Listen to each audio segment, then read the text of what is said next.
Ma méchante belle-mère a dit que je devrais être plus comme elle. Ce fut sa plus grande erreur, un lapsus qui a déclenché une chaîne d'événements révélateurs, exposant des couches de manipulation et de vengeance qui ont transformé notre dynamique familiale en un champ de bataille émotionnelle. Carla était la pire, une présence toxique qui s'infiltrait dans chaque interaction avec du poison déguisé en conseil, corrodant les relations avec une précision calculée. Elle a dit à tout le monde à Thanksgiving que son fils était marié avant lui, une déclaration qui a fait écho comme un procès public, soulignant ses opinions élitistes. Et elle était surprise que je n'ai pas encore pris de poids, puisque les filles comme moi lâchent toujours prise, un commentaire qui masquait l'insécurité par une cruauté voilée. Elle disait à Carlos qu'il aurait dû épouser son ex pendant que j'étais là, puis critiquer ma cuisine, ma propreté et ma famille de classe inférieure, des attaques qui accumulaient le ressentiment comme des couches de poussière dans une maison négligée. Un soir, elle m'a pris à part et m'a dit « Tu devrais vraiment apprendre à être plus comme moi si tu veux garder mon fils. Il mérite quelqu'un qui a de la classe, pas des ordures de remorque qui prétendent être assez bonnes, des mots qui coupent profondément, révélant un mépris enraciné dans les préjugés sociaux. » J'ai souri gentiment et j'ai dit « Tu as tout à fait raison, Carla. J'étais censée être comme vous », une réponse chargée d'ironie qui a semé les graines de représailles subtiles. Carlos entendit et dut quitter la pièce pour rire, sachant exactement ce qui allait arriver, anticipant le chaos qui allait se dérouler. Carla était la commère de la famille qui appelait tout le monde tous les jours pour répandre des nouvelles et des jugements, tissant un réseau d'intrigues qui contrôlait les récits familiaux. J'ai donc commencé à appeler les mêmes personnes 5 minutes avant son heure habituelle, à partager les mêmes histoires mais à ajouter des remarques inquiètes sur Carla. Une tactique qui subvertissait son autorité avec une précision chirurgicale. Avez-vous remarqué qu'elle a répété cette histoire 3 fois? Et elle semblait confuse quant à l'année que nous étions, des insinuations qui semaient le doute sur sa santé mentale. Quand Carla a appelé, tout le monde a cru qu'elle devenait sénile parce qu'elle répétait ce que j'avais déjà dit, une inversion qui l'a isolée dans son propre piège. Quand elle m'a accusé de la saboter, ils ont vu cela comme des délires paranoïaques, amplifiant sa crédibilité déclinante. Elle a redoublé d'efforts en répandant des rumeurs vicieuses sur mon passé, une escalade qui exigeait une réponse proportionnée. J'ai donc utilisé sa technique de demande de prière contre elle. S'il vous plaît, priez pour Carla, disais-je à ses amis à l'église en utilisant son murmure inquiet, une imitation qui a transformé son arme en poison contre elle-même. Elle a dit des choses tellement haineuses sur tout le monde. Hier, il a traité la fille de Susanna de salope. Je pense qu'elle a besoin d'aide, de révélations qui ont révélé son hypocrisie. Carla avait utilisé les demandes de prière pour détruire des réputations pendant des années, une stratégie qui se retournait maintenant contre elle avec une ironie cruelle. Mais maintenant, tout le monde reconnaissait la technique et se demandait ce qu'elle cachait, tournant le miroir vers ses propres défauts. Carla organisait toujours des dîners de famille pour garder le contrôle, des rituels qui renforçaient sa domination sociale. J'ai donc commencé à les organiser 1 heure plus tôt chez moi, en utilisant toutes ces recettes et traditions mais parfaitement exécutées, une appropriation qui a mis en évidence ma subtile supériorité. J'ai appelé des proches avec sa phrase exacte, « La famille est tout et nous devons rester connectés », une copie qui vous a volé la vedette. Lorsque Carla se présentait dans sa maison vide avec des kilos de nourriture, elle appelait avec colère tous ceux qui avaient déjà mangé chez moi, son hystérie confirmant le déclin mental que j'ai mentionné. « Vous me volez la vie !» Elle a crié quand elle m'a confrontée à l'église, où tout le monde pouvait l'entendre, une scène publique qui a révélé sa vulnérabilité. « Je suis comme vous », dis-je doucement, une réplique qui faisait écho à votre influence. Vous m'avez dit de le faire. Vous vous souvenez comment vous avez volé la recette de biscuits de votre belle-sœur et prétendu que c'était celle de sa grand-mère? Je ne fais que suivre son exemple, en soulignant son hypocrisie historique. Carla a toujours surveillé et contrôlé la vie de Carlos, appelant et se montrant constamment sans avertissement, une intrusion qui étouffait son autonomie. Alors j'ai commencé à faire mieux. Je l'appellerai bien avant qu'elle ne le fasse avec son ton inquiet exact, juste pour vérifier si tu as déjeuné, chérie. Lorsque Carla a appelé quelques minutes plus tard avec le même message, Carlos lui a dit que je l'avais déjà couvert, une redondance qui l'a frustrée. Elle m'a accusé d'essayer de la remplacer en tant que sa mère, ce qui a fait rire Carlos et lui a dit « Tu lui as littéralement dit d'être plus comme toi », une ironie qui a mis en évidence le piège qu'elle s'était imposé. Elle s'est vengée en essayant de retourner les frères de Carlos contre moi, mais j'avais parfaitement appris ses tactiques de manipulation, anticipant chaque mouvement. Carla a toujours offert des cadeaux coûteux avec des conditions liées, alors j'ai d'abord donné les mêmes cadeaux sans condition, neutralisant ainsi son influence. Carla a toujours révélé accidentellement des secrets pour provoquer un drame, alors j'ai accidentellement mentionné des choses que Carla avait dites sur chaque membre de la famille, exposant des schémas de division. Bientôt, tout le monde s'est rendu compte que Carla les avait montés l'un contre l'autre pendant des années, une révélation qui a démantelé son réseau. Le talent particulier de Carla était les compliments à double face, alors je les ai utilisés exclusivement sur elle. Carla a l'air si courageuse en portant cette robe à son âge, je dirais à ses amis, comme elle me l'avait appris, une imitation qui retournait son arme contre elle. Elle est tellement confiante qu'elle ne se soucie pas de ce que les gens pensent de sa prise de poids, des commentaires qui ont mis en évidence sa cruauté inhérente.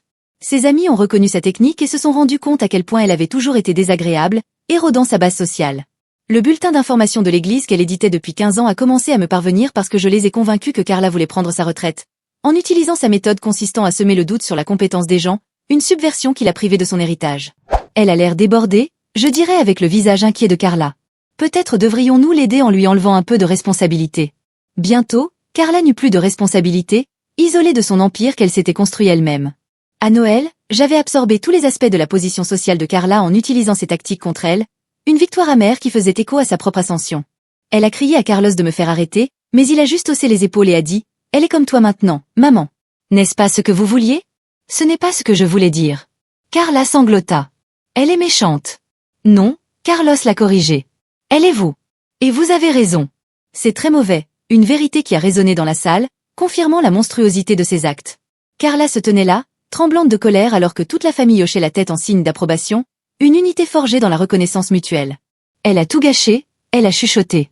Je lui tapotai la main en utilisant son geste condescendant, une dernière imitation qui scella ma supériorité temporaire.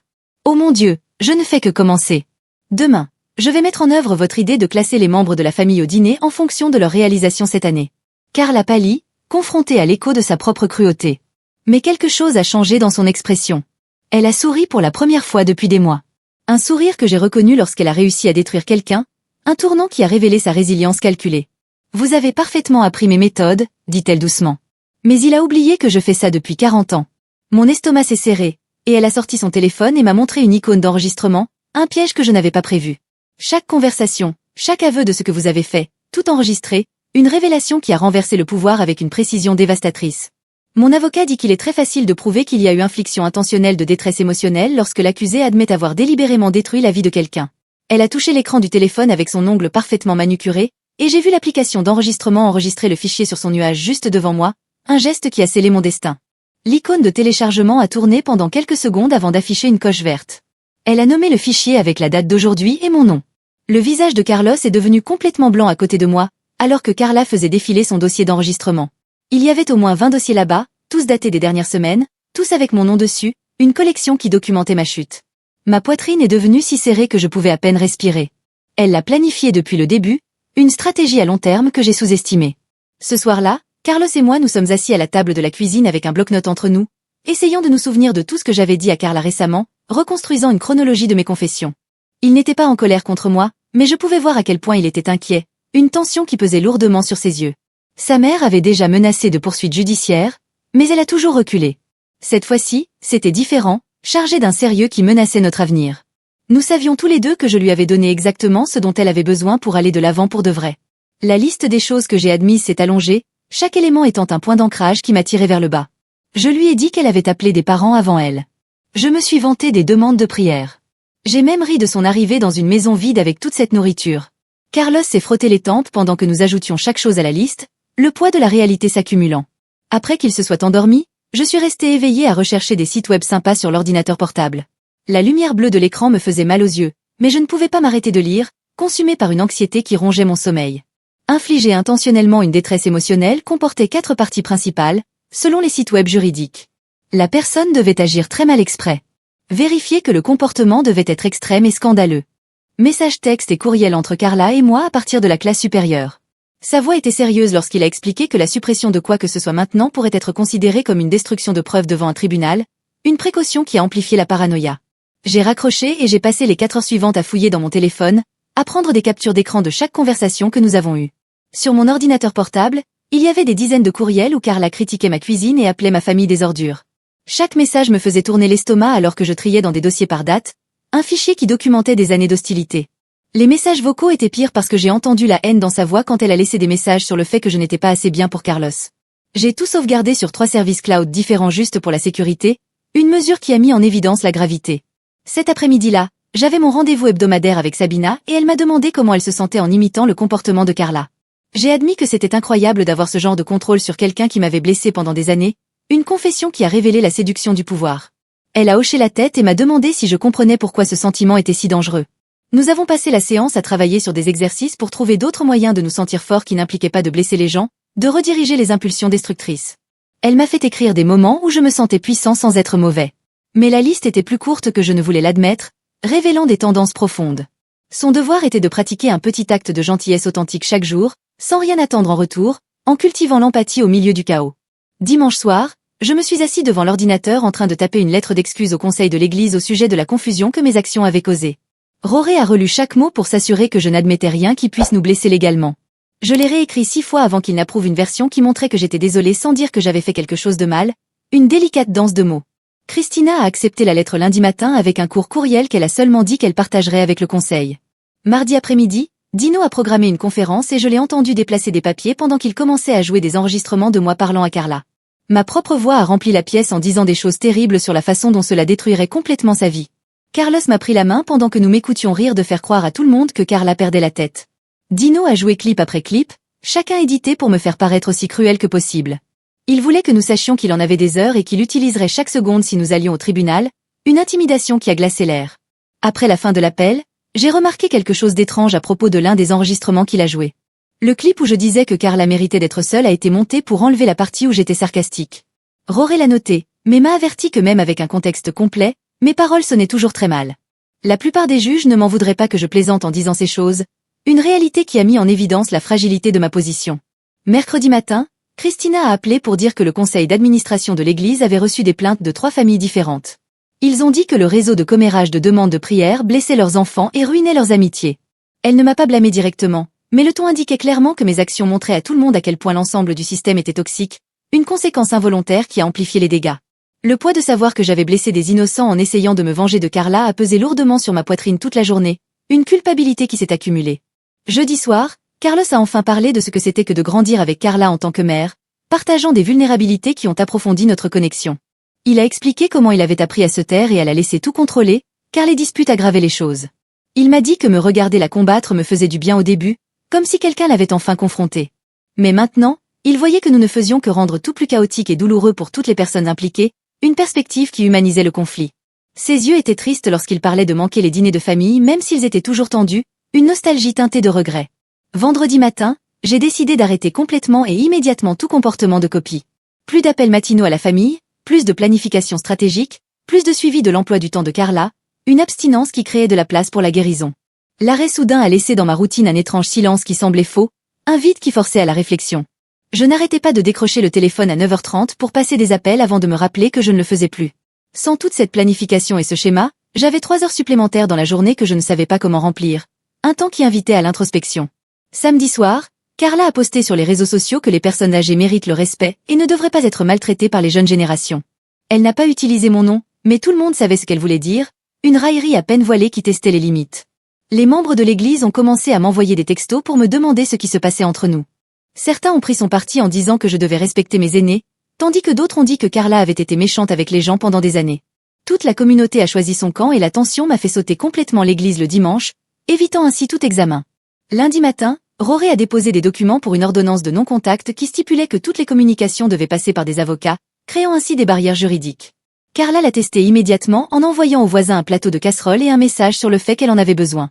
Roré a immédiatement appelé Dino et l'a coupé, expliquant que tout contact par des tiers violait l'ordre. Les règles ont contribué à créer des limites, mais tout le monde était frustré de devoir passer par des avocats pour tout, une bureaucratie qui étouffait les interactions. Mardi après-midi, Sabina m'a fait asseoir en face d'elle dans le petit bureau pendant que nous nous entraînions à dire non à différentes demandes. Elle faisait semblant d'être Carla qui me demandait d'organiser le dîner, et je m'entraînais à garder ma voix calme tout en refusant. Nous avons fait cela encore et encore jusqu'à ce que ma main cesse de trembler lorsque j'ai prononcé les mots, renforçant ainsi ma résilience émotionnelle. Elle a expliqué que s'éloigner d'une bagarre n'était pas abandonner. C'était choisir ma santé plutôt que de gagner des arguments, une leçon qui a redéfini la force. Nous avons passé 2 heures à examiner toutes les choses possibles que Carla pouvait essayer, comment je pouvais réagir sans être entraînée dans le pétrin, des stratégies qui renforçaient mon autonomie. À la fin, mes réponses m'ont semblé plus naturelles et j'ai pu les dire sans que ma voix ne faiblisse, un progrès qui a renforcé ma détermination. 3 jours plus tard, j'étais en train d'acheter des tomates au supermarché lorsque le coiffeur de Carla est apparu à côté de moi et m'a dit à quel point Carla était triste à propos de la situation familiale. J'ai pris ma charrette et je suis allée dans le couloir suivant sans répondre, exerçant le silence comme un bouclier. La coiffeuse m'a suivi jusqu'au rayon du pain, parlant toujours du fait que Carla voulait juste la paix. J'ai laissé mon chariot à moitié plein et je suis allée directement à ma voiture, en donnant la priorité à ma santé mentale.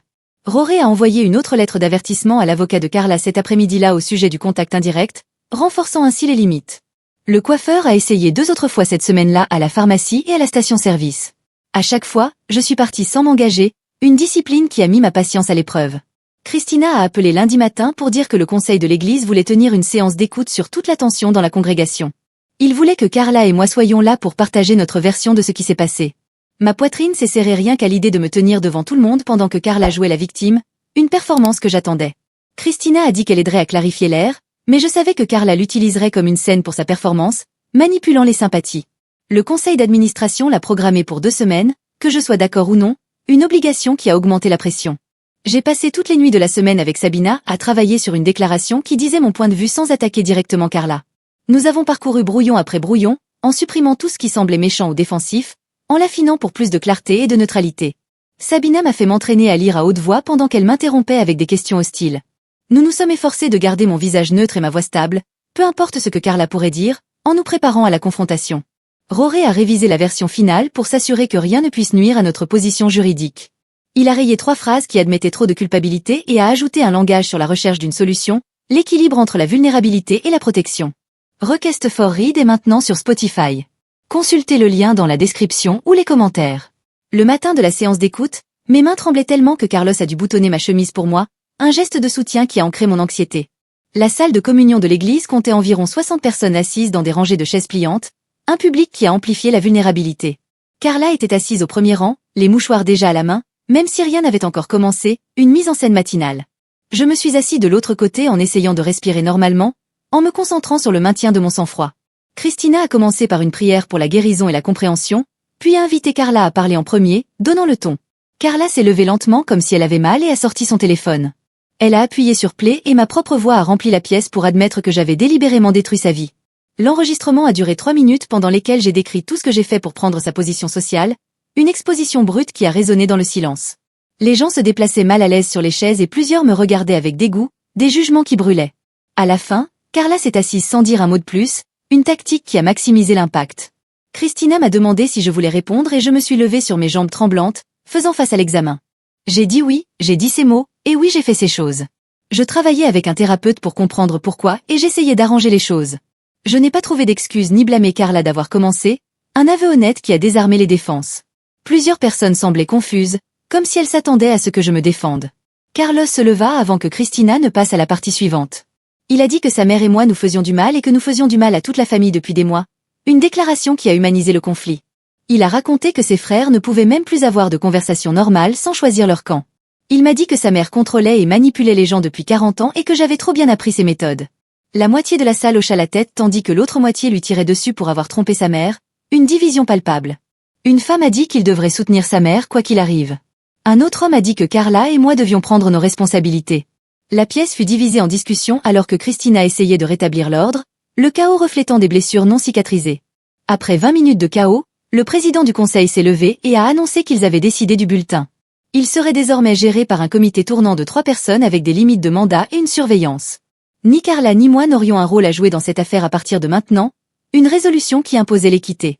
J'ai hoché la tête et j'ai même senti que perdre ce poste me faisait plus mal que prévu, une perte symbolique.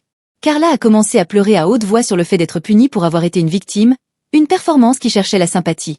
2 jours plus tard, Roré a appelé pour dire que Dino avait augmenté la demande de règlement à 75 000 $.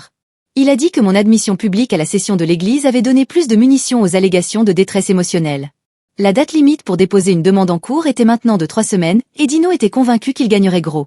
Roré a passé l'après-midi à rédiger une contre-proposition avec des accords mutuels de non-diffamation, et nous avons tous les deux reculé devant toutes les obligations d'organisation familiale, une stratégie visant à la résoudre. Il a inclus des indices sur les preuves des manipulations passées de Carla sans menacer directement de l'utiliser, une tactique nuancée. Il a dit que c'était notre meilleure chance d'éviter un procès qui coûterait encore plus cher que l'accord, en privilégiant le pragmatisme. Ce soir-là, j'ai appelé la sœur de Carlos dans l'espoir d'expliquer ma version des faits, en cherchant à me réconcilier. Elle m'a écouté parler pendant 10 minutes sans m'interrompre, une patience qui m'a donné de l'espoir. Quand j'ai fini, elle a dit qu'elle avait besoin d'espace pour Carla et moi pendant un moment. Je ne choisissais pas de camp, mais je ne pouvais plus supporter le drame, un rejet qui faisait mal mais qui était compréhensible. Le rejet lui a fait mal, mais j'ai compris pourquoi elle devait se protéger du désordre que nous avons créé, une conséquence qui a mis en évidence le coût humain. Mon prochain rendez-vous avec Sabina a été plus difficile que d'habitude parce qu'elle voulait parler de la partie de moi qui aimait vraiment blesser Carla. Je me suis assis sur son canapé à tripoter une ligne lâche dans mon jean pendant qu'elle attendait que je réponde à la question sur ce qu'elle ressentait quand j'ai vu la réputation de Carla s'effondrer, forçant une honnêteté inconfortable. La vérité, c'est que ça sonnait incroyable et que je me détestais pour ça, un aveu qui exposait la dualité intérieure. Sabina a hoché la tête quand j'ai finalement admis cela et a dit que la satisfaction était réelle, même si les méthodes étaient mauvaises, validant des émotions complexes. Elle m'a fait noter chaque instant où j'aimais voir Carla souffrir et à la fin de la séance, j'ai pleuré sur ce que j'étais devenue, une catharsis qui a nettoyé les blessures. Le lendemain matin, Christina a appelé et a demandé si nous pouvions nous rencontrer pour prendre un café près de l'église. Elle a regardé nerveusement autour d'elle avant de sortir son téléphone et de me montrer des courriels datant de 5 ans, où Carla répandait des potins sur différents membres de l'église. Les normes étaient claires et dommageables, mais Fernandez a déclaré qu'elle ne pouvait pas témoigner publiquement parce que cela diviserait l'église en deux, une mise en garde qui respectait la communauté. Elle m'a suggéré d'utiliser cette information avec prudence dans les négociations sans la rendre publique, une alliance subtile. Une partie de moi voulait envoyer ces courriels à tous ceux que Carla a blessés, mais j'ai d'abord appelé Roré et il lui a dit de tenir, en donnant la priorité à la stratégie juridique. Roré a transmis l'information à Dino par des canaux détournés sans faire de menaces, mais en faisant seulement savoir que nous avions de la documentation sur l'histoire de Carla, une manœuvre qui a changé la dynamique. Le ton de Dino a changé lors de l'appel suivant, et il a commencé à parler de règlements raisonnables plutôt que d'énormes dommages, des progrès qui ont soulagé la pression. Les négociations ont été lentes, mais au moins elles ont avancé plutôt que d'aller directement devant les tribunaux, un soulagement progressif. Carlos est rentré à la maison ce jeudi-là et m'a dit que son frère avait confronté Carla à propos de sa peur de vieillir et de perdre le contrôle, une vulnérabilité qui l'humanisait elle-même. Elle s'est effondrée en pleurant sur le fait que sa famille lui avait échappé et que personne n'avait plus besoin d'elle, une confession qui m'a fait mal tourner la poitrine. J'ai senti quelque chose se tordre dans ma poitrine en écoutant cela parce que pendant une seconde, j'ai compris sa peur même si elle était toujours en colère contre tout ce qu'elle faisait, une empathie réticente qui compliquait les émotions. Dino a envoyé une lettre programmant des témoignages pour 3 semaines et Roré a expliqué que c'était sa façon de nous forcer à bien faire les choses, une tactique de pression. Un témoignage formel coûterait des milliers de dollars en préparation et les honoraires des journalistes en salle d'audience, en plus du stress d'être interrogé sous serment pendant des heures, une perspective qui m'a fait prendre le pouls. Nous n'avions pas d'autre choix que d'accepter les dates même si l'idée me faisait mal au ventre, une reddition forcée. Les factures pour le bureau de Roré n'arrêtaient pas d'arriver et le troisième, Carlos et moi avons eu notre plus grande dispute depuis des années, une confrontation qui a révélé les tensions accumulées. Il a tapé l'addition sur le comptoir de la cuisine et a demandé si se battre avec Carla valait la peine de perdre tout notre compte d'épargne, une question chargée de frustration. J'ai rétorqué que peut-être s'il avait confronté sa mère il y a des années, nous ne serions pas ici et son visage est devenu blanc, des mots que j'ai voulu retirer immédiatement. J'avais envie d'y retourner tout de suite, mais les mots étaient déjà là, blessant l'air entre nous. Nous n'avons pas parlé du reste de la nuit et j'ai dormi sur le canapé en me sentant malade de ce que j'avais dit, un regret qui me pesait. Ce week-end-là, je me suis enfermée dans la chambre d'amis avec un beau bloc-notes et j'ai commencé à noter toutes les personnes que j'avais blessées en copiant les tactiques de Carla, une comptabilité des dommages qui forçait la responsabilité. La liste s'est allongée au fur et à mesure que je me souvenais de chaque manipulation et mensonge que j'avais raconté, d'un catalogue d'erreurs. Certaines de ces personnes n'étaient que gentilles avec moi et je les ai utilisées comme des armes contre Carla sans me soucier des dégâts, une indifférence qui maintenant me gênait. Chaque nom me semblait être un poids sur la poitrine et le dimanche soir, j'avais 3 pages de personnes qui méritaient des excuses, une dette émotionnelle à payer. Carlos a finalement brisé le silence entre nous en s'asseyant et en écrivant à Carla une lettre de limite avec des règles spécifiques sur le moment où elle pouvait appeler et combien de temps elle avait besoin de préavis avant de visiter, une affirmation d'autonomie. Il l'a envoyée par courrier certifié lundi matin et elle a appelé en pleurant dans l'heure qui a suivi sa réception, une réaction qui a testé sa détermination. Carlos a tenu bon même lorsqu'elle sanglotait d'être exclue de sa vie et je l'ai vue se battre mais ne pas céder, une croissance qui m'a inspirée. Les invitations à la fête de Noël ont été envoyées 2 semaines avant les vacances et les miennes ne sont jamais arrivées. Une exclusion délibérée qui a profondément touché. Carla a envoyé tous les membres de la famille, y compris Carlos, mais m'a complètement laissé de côté, une punition passive-agressive. Carlos a appelé pour décliner son invitation immédiatement, mais cela faisait quand même mal de voir l'exclusion délibérée et tout le monde au courant, une humiliation publique. Je voulais faire quelque chose en retour pour elle, mais Roré m'a rappelé que toute explosion émotionnelle renforcerait son cas de détresse émotionnelle, une contrainte qui nécessitait de la discipline. Chaque fois que Carla faisait quelque chose pour me provoquer, je pratiquais les exercices de respiration que Sabina m'avait enseignés et je comptais jusqu'à 10 avant de répondre, une pratique qui renforçait la résilience. La restriction me semblait injuste après des mois de contre-attaque, mais je savais qu'un seul faux mouvement pouvait nous coûter tout au tribunal, un enjeu important. Sabina s'est assise de l'autre côté de moi lors de la séance suivante et a sorti un bloc-notes avec 2 noms écrits dessus. Elle a poussé la table et m'a dit que c'était des personnes que Carla avait gravement blessées il y a des années et que j'avais utilisées pendant ma campagne de vengeance sans penser à leur douleur, une confrontation qui a révélé les collatéraux.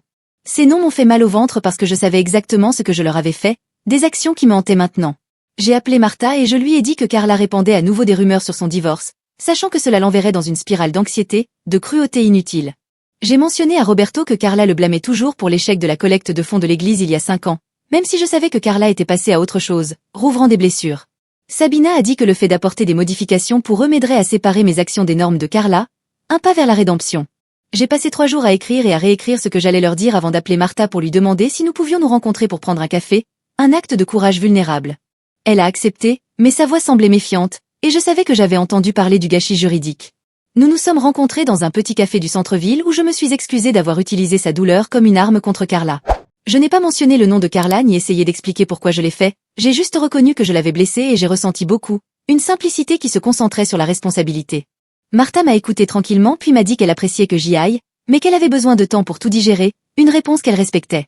Roberto était plus difficile à affronter parce qu'il était toujours gentil avec notre famille.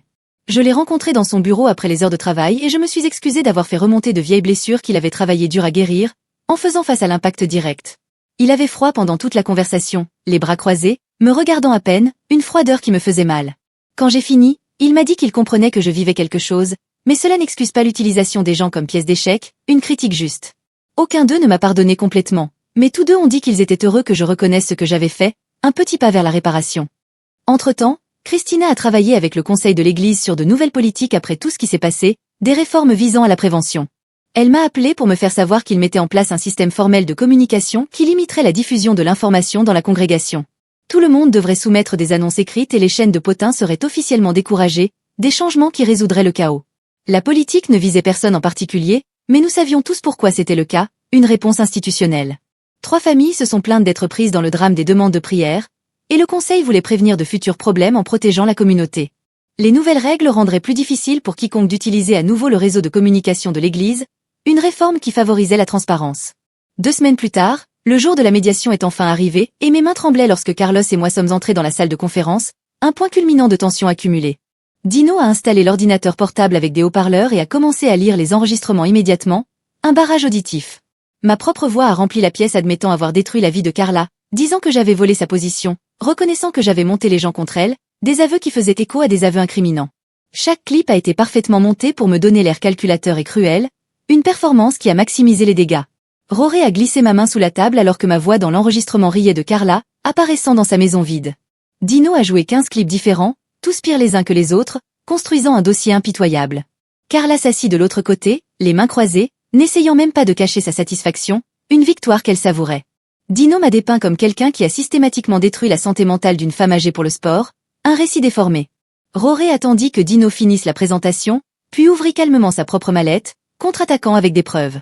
Il a montré des courriels que Carla avait envoyés pendant 40 ans, chacun détruisant la réputation de quelqu'un avec des rumeurs soigneusement placées, une archive historique de la toxicité. Il avait des captures d'écran de messages sur les réseaux sociaux, où Carla humiliait publiquement des membres de sa famille. Il a montré des cartes de Noël où Carla classait les membres de la famille en fonction de leur réalisation, tout comme j'avais menacé de le faire, exposant ainsi son hypocrisie. Roré n'a pas excusé mes actions, mais a montré comment elles étaient des réponses à des décennies d'abus émotionnels, contextualisant le cycle. Il a eu le témoignage de 12 personnes différentes que Carla avait blessées, bien qu'il ait clairement indiqué que nous ne les avions pas utilisées comme témoins, montrant seulement des modèles, une stratégie qui a humanisé ma réponse.